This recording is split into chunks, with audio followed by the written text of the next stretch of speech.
Island residents spoke with passion at Tuesday night's Hawaii County Council hearing. It was the first time the controversial GMO prohibition bill went before the full council after months of discussion at the committee level. As always, voices spoke up for and against the proposed law introduced by Kohala Councilwoman Margaret Willey. My primary goal on this is sort of as a companion with the to maintain the status quo while we have the opportunity to discuss some of the issues that have been raised. And the real question is here, do we leave the door open while we have that discussion, or do we close the door? Bill 113 prohibits open-air cultivation, propagation, development, or testing of genetically engineered crops and plants. The proposed law drew lots of support from the public. Who'll speak for the children? I know they'll speak for themselves. They'll rise up and tell. They're gonna give you some help. I'm gonna tell you something. Sativa over here is really right. We have to enable, we have to encourage our farmers to let go of stupid. One woman, Vandana Shiva, who I admire quite a lot, says that GMO stands for God move over. And I think that speaks clearly of the intention of Monsanto. 96% of the function of DNA is called junk DNA. As though God made a mistake with 96% of you. Somehow take it to the trash. It's junk, says the Rockefeller-directed petrochemical pharmaceutical genetic cartel. I'm here to tell you that what DNA is, 96% of you, your DNA is a receiver and transmitter of light and sound signals. It is a virtual antenna to God. As Kama'aina, as people of the land, we are obligated to honor that, as our ancestors did, and as they were fully sustained by this land, and now it's full of poison. And I don't want that to be the legacy that I leave for my daughter and for future generations. So I feel that we need to stop GMO, and we need to stop poisoning the land, and we need to honor our ancestors of all walks of life and perpetuate the land in righteousness. Passing this bill is asking of us is not reversible. I understand what the term means of genie out of the bottle. Same with GMOs.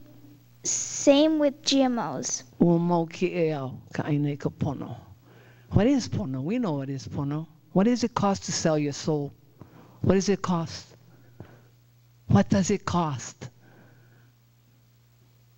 We're not talking money. We're talking the children. Beyond us, we're not going to be here. It's not us.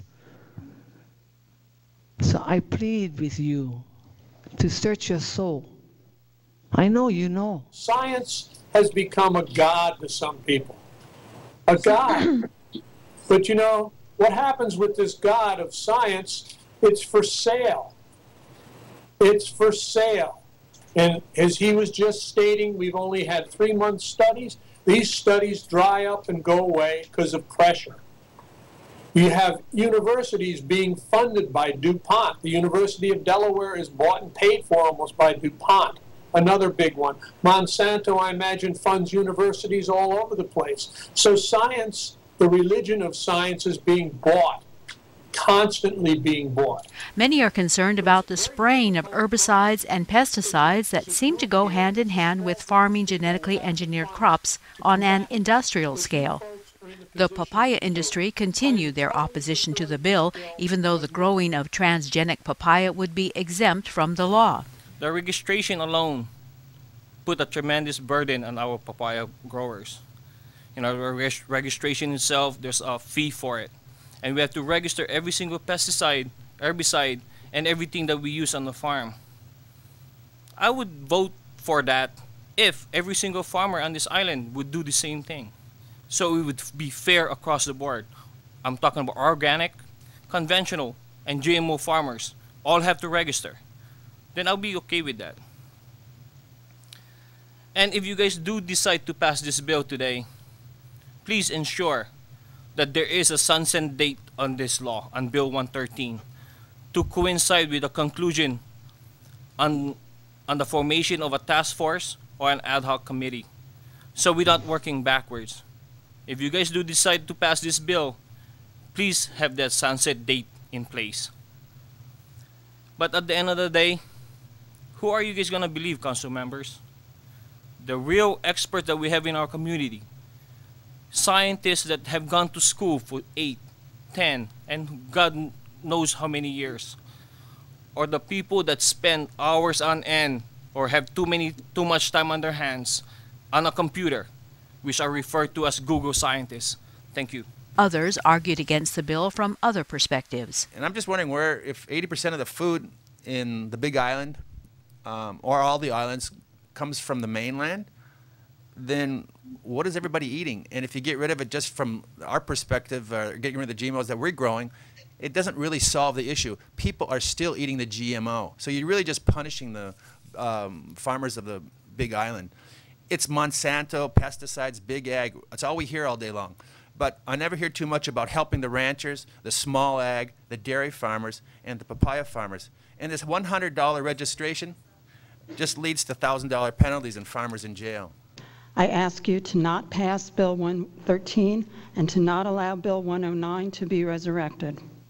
Put these bills aside, create a study group or task force to review the thousands of studies on GMO and food sovereignty, which I think is the real issue that we all need to be speaking about. And then reconvene after you have received input from the medical community, the scientists, the farming, and community stakeholders. Do not start at point X.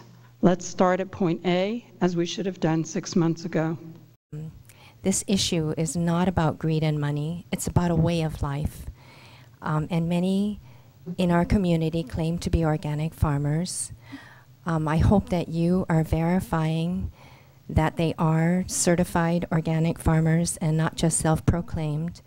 And so my personal experience is that GMO is not synonymous with pesticides, herbicides, and toxins. In fact, when I grow papaya on our land with no herbicides, no pesticides, only microorganisms for fertilizer, the rainbow thrives and the other plants die. So I see the benefits firsthand of what GMO technology can do for agriculture. And I think of the citrus greening disease that's coming here. I think of the banana bunchy top. The Hamakua Coast seems to be emerging as a new battleground where a crop of GMO corn is currently being grown to feed dairy cows. Please amend Bill 113 to sunset the GMO corn being grown in 3 locations along the Hamakua Coast by one dairyman who lives in Idaho. He has other choices besides using Roundup Ready corn. If his corn gets to stay, we will not have a choice. Mahalo. And then living in Ocala, you know, while I'm working in the dairy, also going home to sleep, and you open your doors, and talking to one of the neighbors was like, oh, before was just the dairy smell, the cattle smell, the stinky smell, but now it's the pesticide smell, and the waking out with the headache, you know. And it's just like, you know.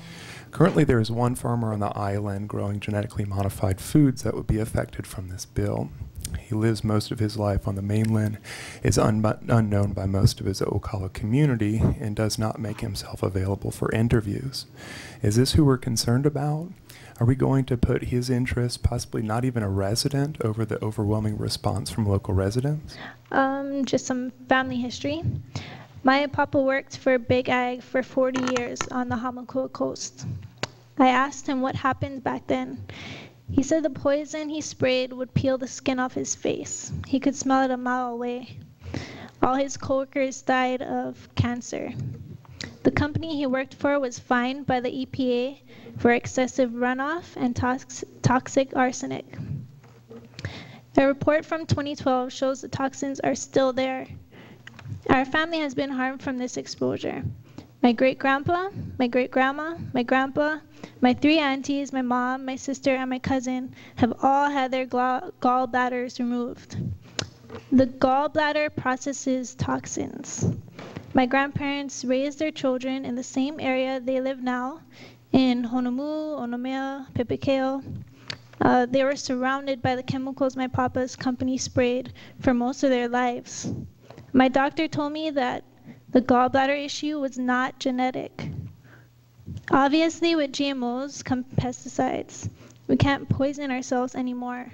Can't repeat history. You know what's going to come if you let these GMOs back in again. I was up on the Hamakua coast last weekend, driving back, and it seems to me that there is a new big cornfield right across the road from O'Okala, certainly since August. And it really is a beautiful crop, and my guess is that it's Roundup ready. I don't know this because it's not registered, but it is Roundup ready. And I can certainly see how the farmer would love to have that technology, because instead of having to go out and weed, they just have to spray with glyphosate and the crop stays there and all the weeds die. And I wish that I could say, gee, that is just great technology, let's go for it, you know. But I'm afraid that because of the toxicity of the glyphosate and the overuse of it in the last 10 years, with all of these glyphosate-resistant crops going all over the world, I just don't think that we can possibly have that go on the Big Island in a large way and be safe in terms of our aquatic environment, our human health, our soils. I'm really concerned about Hamakua. I really, it's not enough that Kona is protected, Ka'u is protected in the future, Kohala is protected, but Hamakua is not. I think we need to equally protect all of our districts on this island. We have incredible resources at the University of Hawaii at Manoa, at Hilo.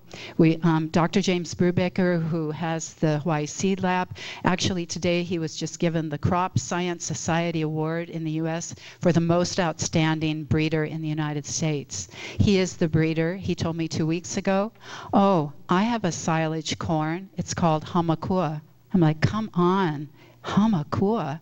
Yeah, we could be growing that. I heard that Neil Hannes gave a talk on Oahu the other day. He was summarizing the trials that Kamehameha Schools had done on the Hamakua coast, and Lucana came out on top for feed and forage. Lucana is Dr. Brubaker's other crop that he grows. So we have professors at UH Hilo. We have professors at UH Manoa. We have resources for feed and forage that would not only solve this problem for Hamakua and for our dairy, we desperately want to keep that dairy, but it would set the precedent for sustainability that the Hawaii Agricultural Plan calls for. And not only that, it would start to create a model for all of bringing back our animal producers who have had to give it up because they can't afford to bring in the feed. So we should be using our public resources and instead of having an ad hoc committee and having you guys have to sit there for a long time, why not let the university do it? This is what they do best. We need to call on our public resources to help us with this problem. They should be the mentors to our farmers and these growers. Please amend the bill to sunset the corn. Sunset the corn. Sunset the corn. Thank you. The day's discussion came with amendments or the threat of amendments like those drawn up by Hilo Councilman Dennis Fresh Onishi.